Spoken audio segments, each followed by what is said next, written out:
Well, good afternoon, everybody.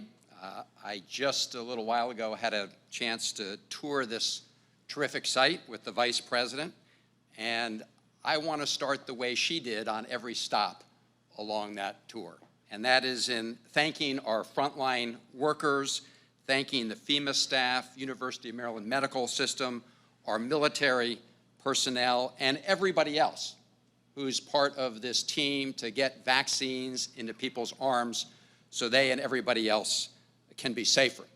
I have a personal reason to thank them too, which is this is the place where my wife, Catherine, got her vaccine shots a couple weeks ago. I want to say to General Cowan and the National Guard a special thanks, and also special salute, and Governor Hogan acknowledged her, to General Burkhead, who led the full U.S. National Guard deployment to the Capitol to protect our democracy after the attack on the Capitol of January 6th, and of course now here as part of this great contingent protecting Marylanders against the pandemic. I also want to commend Mayor Scott for his leadership in a great American city during very difficult times, and to our other county executives and local leaders who are here and are providing services on the front line. I want to thank Governor Hogan and your Team Maryland group for all that you've done. And I'm very pleased to be here with some of my colleagues from the federal Team Maryland, Ben Cardin, who's been just a great leader in the Senate, John Sarbanes, who you heard from, Kwasi Mfume, who is here, Dutch Ruppersberger, of course, represents the great city of Baltimore, and all of them, together with most of the Maryland delegation, joined together to vote for the American Rescue Plan. And the person, as the mayor indicated, who cast the deciding vote that allowed that bill to move forward, the American Rescue Plan, was Vice President Kamala Harris. And like Senator Cardin, I was proud to be in the House chamber for the joint session last evening and see Vice President Harris together with Baltimore's daughter, Speaker Nancy Pelosi, as they joined together and as President Biden put forward the plan for the Biden-Harris team. And the president spelled out a great plan for how we're going to move the country forward, but he also pointed out that we are already on the move. First of all, we now have a president and a vice president who take science seriously and listen to our healthcare experts. Thank you, Dr. Fauci, for being a strong and steady voice throughout this pandemic. And during the tour, we saw one of the people getting their shots with their Trust Fauci mask on. I think you got a photo shoot with them, but thank you, Dr. Fauci, and your entire team at the National Institutes of Health and other healthcare workers around the country. Thanks to the Biden-Harris team's actions, we are now defeating this pandemic. As of yesterday, over 220 million vaccine shots had been administered around the United States, and the Biden administration has been working overtime to make sure that they're delivered in an equitable manner, in many cases providing vaccines directly to community health centers around the country. So after 100 days, we are exceeding expectations in terms of the numbers of shots delivered, and we're also seeing the economic benefits resulting from the American Rescue Plan. I will not go through the details. John Sarbanes mentioned some of the Maryland-specific proposals, but if you look at what's happening nationally and you look at the news today, in addition to the fact that we're now turning the corner on the pandemic, the figures coming in, which represents the lives of every American, show that new unemployment filings are down and the economy is picking up steam, thanks to the 100-day leadership of the Biden-Harris team and the American Rescue Plan. So we all know we've got a lot of work still to do. And that work will have to happen at the federal level, the state level, the local level, but really the most important work is the work being done by the folks on the front lines right here. Because we can pass big laws in Congress, We can issue orders, direct executive orders from the White House, but in the end, in order to make it work, we need neighbors coming together. And so it's in that spirit that I want to introduce our next speaker in the program, somebody who is a champion for Baltimore and an inspiration to us all. And that's Miss Melissa Wesby. Melissa is a registered nurse, wife, and mother of 3 who works on Johns Hopkins Bayview Hospital, at Johns Hopkins Bayview Hospital, and who has been on the front lines caring for our fellow Marylanders who've been suffering from COVID. But Melissa hasn't just been offering medical care, she's been offering fellowship too, whether that be by helping patients Zoom call their families or just stopping and listening to their concerns. She goes to work every day to make a difference in the lives of her patients and is one of the people who has been shining a shining light during this dark hour. So I'm so pleased if you could all join me in giving a very warm welcome to someone who's a public servant in every sense, Miss Melissa Wesby.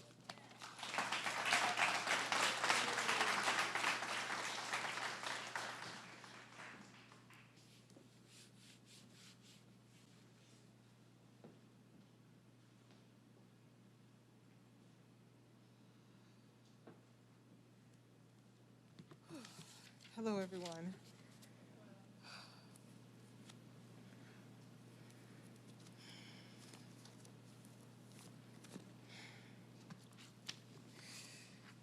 My name is Melissa Wesby, as mentioned.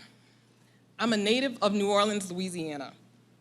I moved to Baltimore City in 2007 with my husband of 13 years now, John Wesby. We are raising our 3 brilliant children, Olivia, age 12, Mitchell, age 10, Lydia, 8, all here in Baltimore City. The 3 of them attend Patterson Park Public Charter School near our neighborhood in Patterson Park. Last night, we watched and listened to President Biden's address as he stood in front of 2 history-making women for the very first time ever. As a parent of young kids, that moment sent a powerful message to my children and children all over the world. Much of what the president spoke of brought light to me. One of the priorities is putting cancer research in the forefront, as I am a 4-year breast cancer survivor and my mother a cancer survivor too. I am a registered nurse. I work with pulmonary and cardiac patients at Johns Hopkins Bayview. We care for patients who are currently COVID positive and who are still having symptoms of COVID thereafter. My colleagues and I have worked tirelessly, y'all. It's been a change from the norm. The effects of the virus have caused us to change our lives in several ways. We've had to learn to work and live our lives very differently from what we are used to. But being true to who I am and the positive person I like to be, I look to the light. And on this 100th day for our administration and focusing on progress, there is light ahead. Infection rates are trending downward. Over 200 million vaccines have been administered. Families can visit their loved ones in the family now, y'all. It's been so hard, people can't touch and feel their loved ones. And now we're able to have visitors come in and just rub feet and hands. It's so beautiful. Relief checks were given to those who needed it. New jobs and businesses have been created. Schools are reopening. And some restrictions are being relaxed per the CDC guidelines. Vice President Kamala Harris embodies the American dream. Raised by parents from different parts of the world, she has dedicated her life to public service. As a history-making vice president, she has worked closely with President Biden to deliver for working families these first 100 days. The Biden-Harris administration gives light and hope that better days are ahead. It is my honor to introduce Vice President Kamala Harris.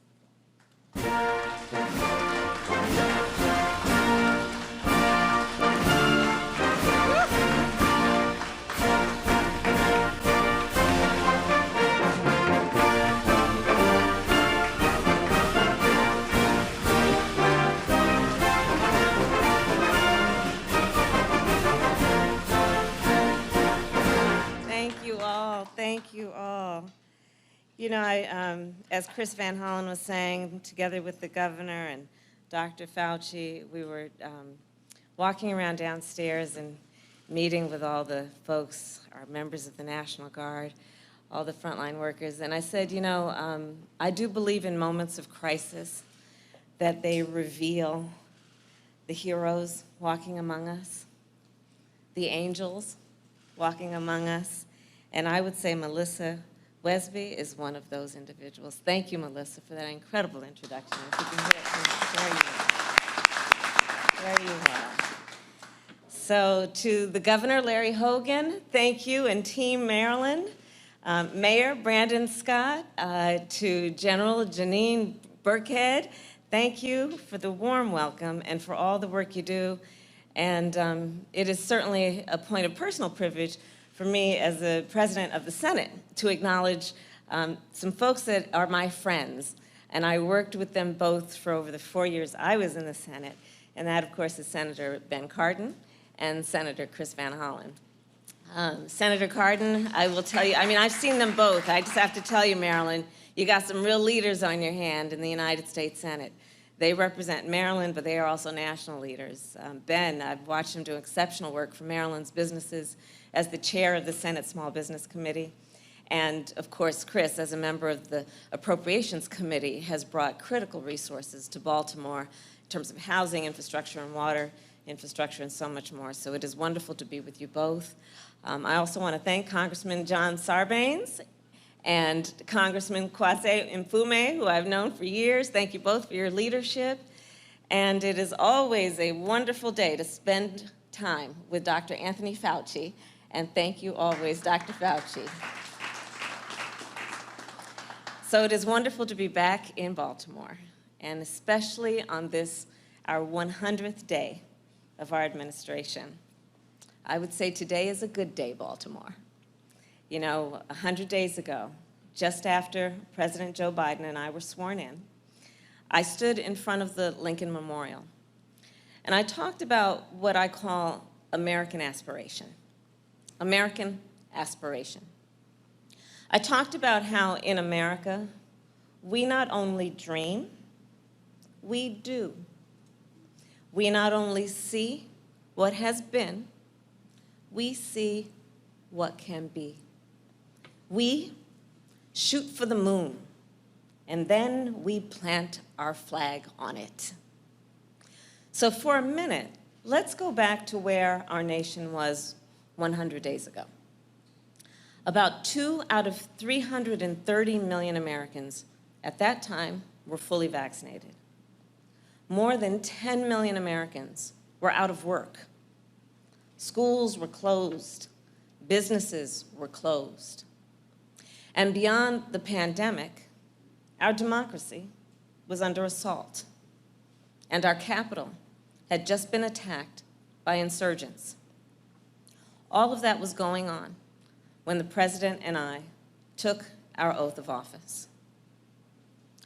But as daunting as these challenges were, we were not deterred, and our nation was not deterred. We had a plan to get America back on track. We had faith that the American people, when given the opportunity, would come together and would rise to meet the moment. And you have. You have. And because you have, American aspiration has defined these first 100 days. American aspiration is how we got to more than 200 million shots in arms in less than 100 days. In fact, just this morning, we got new data on how the economy did in the first quarter of this year, and things are looking up. America is once again on the move, and that's in big part thanks to exactly what's happening here in this stadium, which is this vaccination effort. And I thanked the National Guard earlier. I will thank you again. And Baltimore, Mayor, look at what you're doing here. People can walk right into this stadium and get vaccinated. And this is happening around the country. I have visited a local pharmacy in Southeast DC and a community health center right outside of Denver and a vaccine distribution site at a university in Las Vegas. I've been to a site in Chicago run by union members and another site in Jacksonville run by military members. And America, you must know, the people working to administer vaccines are heroes. And so too are just like those folks we visited with downstairs. So too are the Americans who sign up for that appointment, make the time, and step up and get the shot. And if you haven't been vaccinated yet, or if you know somebody who hasn't, please ask folks to just roll up their sleeves. It's time for each one of us to do our part. Yes. And we have also seen American aspiration in our effort to deliver relief directly to American families. The pandemic has taken a toll on families, on their physical health, their mental health, ability to pay the bills. And the president and I, we knew that before we took office. So we developed a plan called the American Rescue Plan. And it was designed and intended to help people out. And it was a big plan to tackle a big crisis. And some said it was too big, but we went for it anyway. And the American people rallied around it. Across our country, Democrats and Republicans alike voiced their support. And on day 50 of our administration, President Joe Biden signed the American Rescue Plan into law. And as I said then, President Joe Biden, well, he had a clear vision and clear purpose. And let me tell you something, he never forgets who we are doing this for. It is for the American people.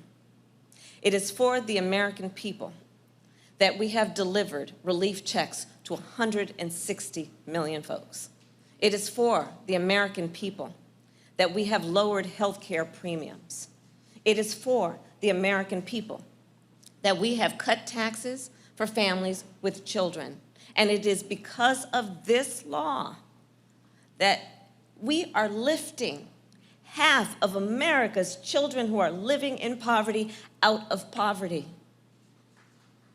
Think about that. Think about that.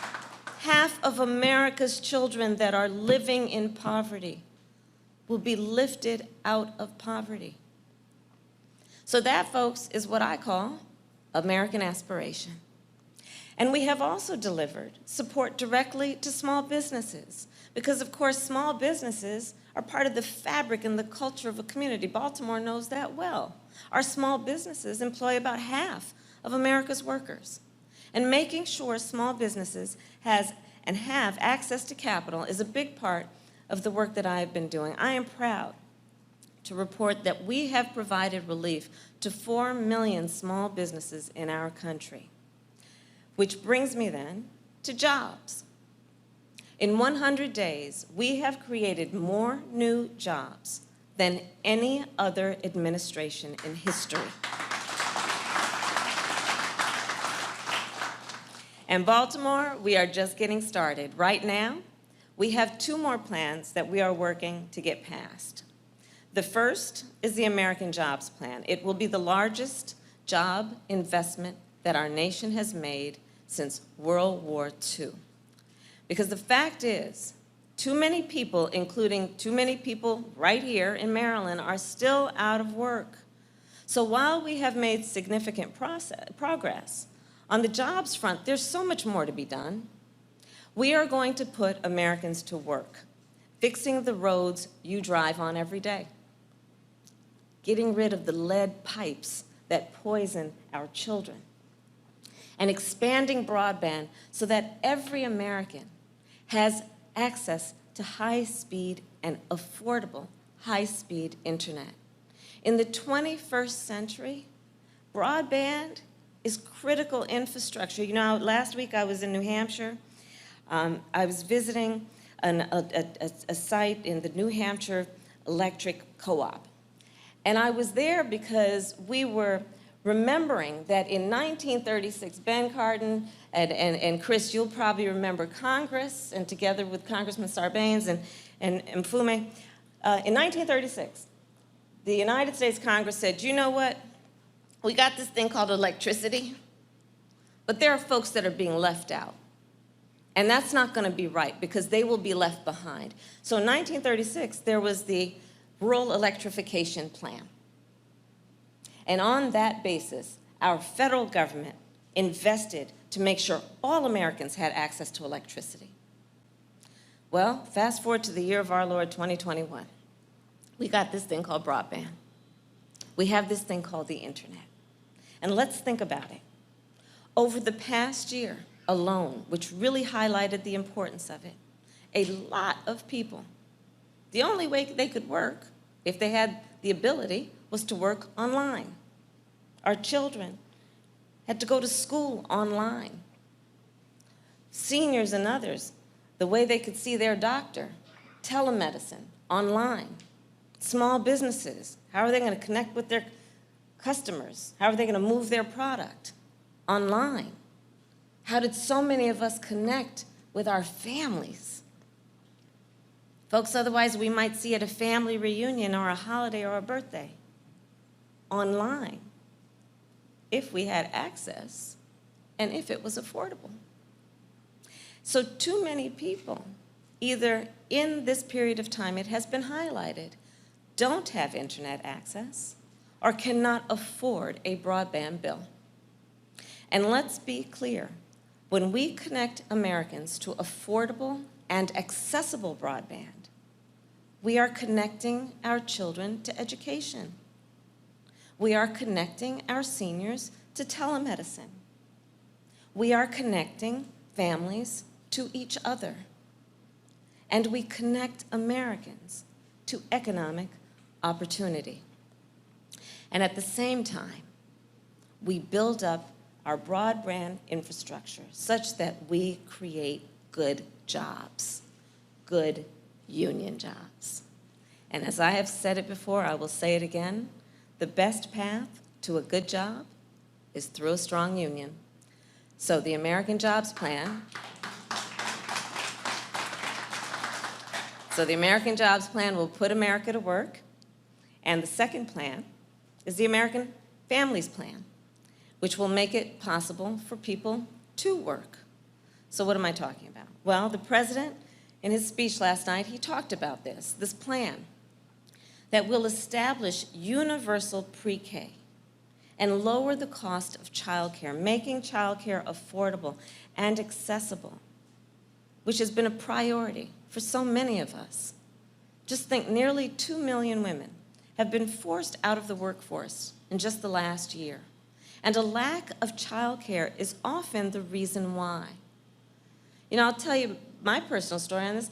You know, when my mother, who raised my sister and me, Dr. Fauci knows this, I'm very proud to say that my mother used to go to this place, Governor, when we were young, Mommy was going always to this place called Bethesda. She was going to Bethesda, I learned later, because a place called NIH is in Bethesda. Because you see, my mother was a breast cancer researcher. And she had 2 goals in her life, to raise her 2 daughters and breast cancer. And so she used to go out to NIH to help do some of the work that happens there. And so when my mother, though, on a daily basis was at work every day, long hours, she worked on weekends. And when she was at work, and it was after school, often my sister and I, we would walk 2 houses down to the home of Mrs. Regina Shelton, who was a second mother to us. And she was a lifeline for our mother. And here's the thing I know. She would talk on a daily basis about how, but for Miss Shelton, she could not have done the work that she did. Every working mother needs that support. Every working parent needs that support.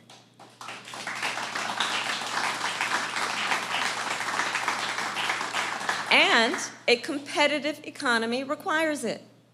A competitive economy requires a skilled workforce too, which is why we will also create more opportunities for education after high school.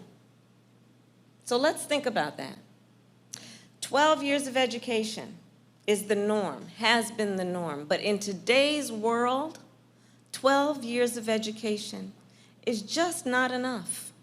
So let's invest in education after high school, understanding that we also must invest in opportunities for folks about which path of education after high school they want to take, that they choose to take. Let's think about what we need to do, education after high school, to invest in apprenticeships. We will give every American with this plan 2 years of free community college, and we will make college more affordable for millions of students, because there shouldn't only be one educational path to success. The American Jobs Plan, the American Families Plan, this is what Americans deserve. And this is what our future depends on. And we must also be clear-eyed. These last 100 days haven't only been defined by progress.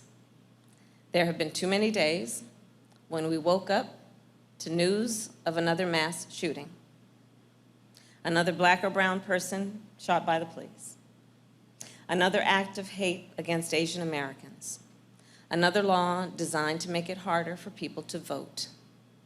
These are reminders that we still have so much more work to do in the fight for reasonable gun laws, in the fight for racial justice, the fight for voting rights.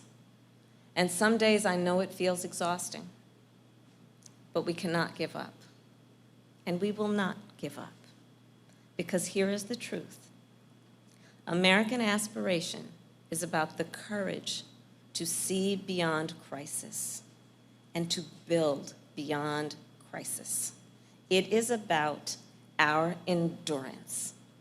It is about our perseverance. It is about our ability to keep pushing forward.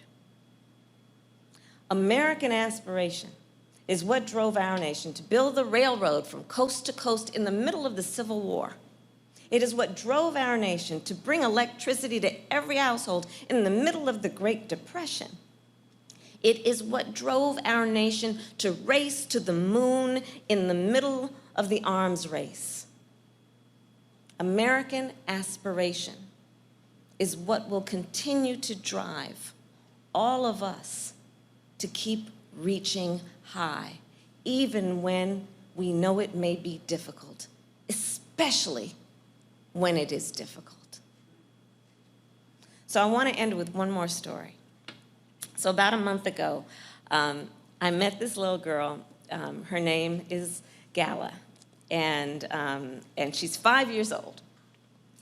And so I walk into the classroom, and she's there. This little one, I mean, she is really something. Okay, so I walk into the room, and she introduced me to everybody in the classroom, knew everyone, but 5 years old.